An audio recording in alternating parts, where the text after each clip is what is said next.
आपण हळूहळू काय करूया, आपण पुस्तकातील धडे, पुस्तकातील कविता या शाळेमध्ये आपल्या दररोज घेतल्या जातात. सर तुमचे दररोज तुमचे घेतात. आपण दर शनिवारी काय करू, आता प्रत्येक विषयाचं आपण थोडं थोडं नॉन रायटिंग स्किलकडे वळू. आपण थोडं जे लेखन आहे ना त्या लेखनाकडे वळूया. त्याच्यामधला लेखनामधला पहिला एक आपण आज भाग घेऊया, तो म्हणजे story building. Story building in a question paper there is a question. Develop a story with the help of given points and suggest a suitable title. दिलेल्या मुद्द्याच्या आधारे गोष्ट तयार करा आणि त्या गोष्टीला एक शीर्षक द्या. जे गोष्टीला जे शीर्षक द्यायचं आपल्याला, the title we are now giving, जर आपण जे गोष्टीला टायटल देणार ते टायटल आपलं त्या गोष्टीमधला कुठलाही एक शब्द ठेवला तर ते टायटल होते. कारण ते प्रत्येकाची गोष्ट समजून घेण्याची कॅपॅसिटी वेगवेगळी असते आणि त्या प्रत्येकजण त्या गोष्टीमधून अर्थ वेगळा वेगळा घेऊ शकतो. प्रत्येकजण अर्थ त्या टाईप आपण एक स्टोरी घेऊया आपण.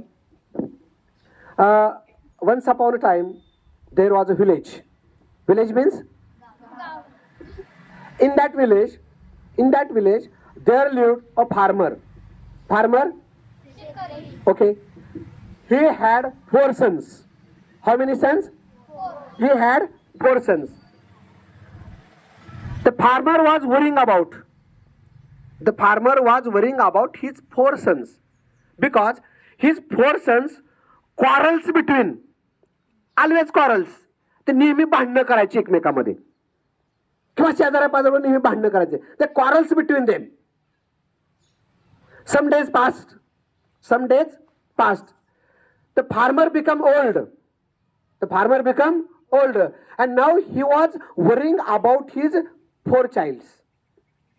One day he called his 4 sons, Ram, Sham, other 2 names. He called them, my sons, my dear sons, come here. Then he gave each stick to everyone. प्रत्येकाला एक काठी दिली प्रत्येकाला. And then he asked them, now you break it. ते काठी काय करा तुम्ही मोडा.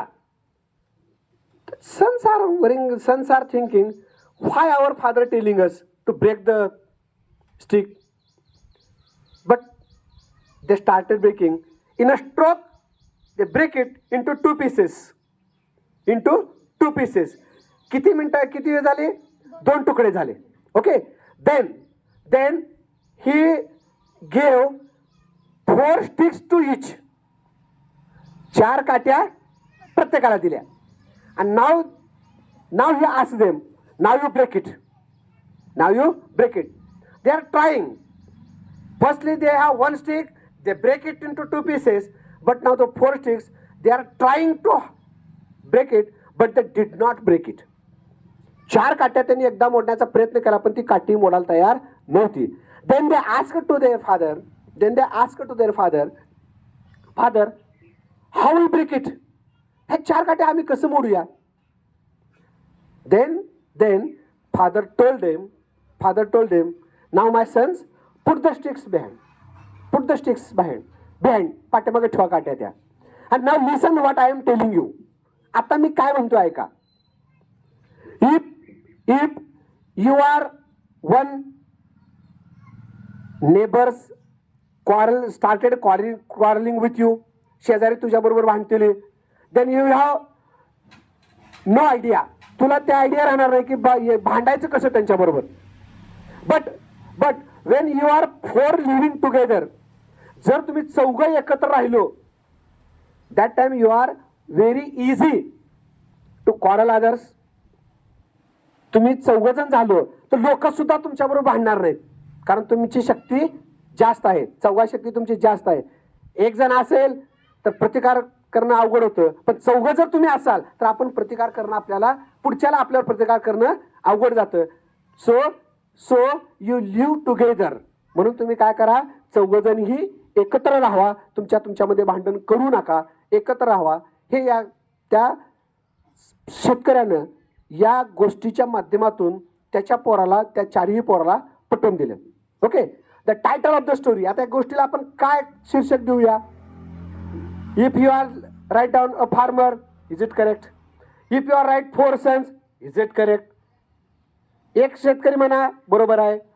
4 शेतकरी मुलं म्हणा, 4 मुलं म्हणा, बरोबर आहे. 4 ब्रदर्स म्हणा, 4 ब्रदर्स म्हणा, बरोबर आहे. नुसतं स्टिक म्हणा, काठी म्हणा, ते पण शीर्षक बरोबर आहे.